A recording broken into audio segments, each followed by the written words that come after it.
So application for the wrist restore for scapholunate instability.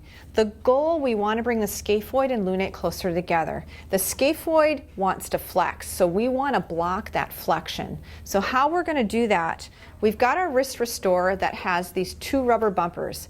We're going to be placing them on the scaphoid tubercle and pisiform. So when we place this on, instead of going in full supination, because that actually puts more stress on the scapholunate interval, we're going to place it in a neutral position. We're going to slide this on so that just distal to that wrist crease, we're going to place that rubber pad over scaphoid, tubercle, and pisiform. And we're going to tuck our thumb into our palm and ulnarly deviate. That's going to extend the scaphoid.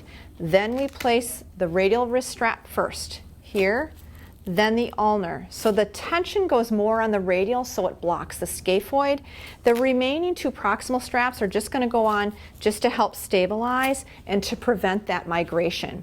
And what we're going to find once we have it on, it's a great idea to test their grip without this and test it with. And what you'll often see is you'll see 5 to 10 pounds of strength increased with the brace with less pain.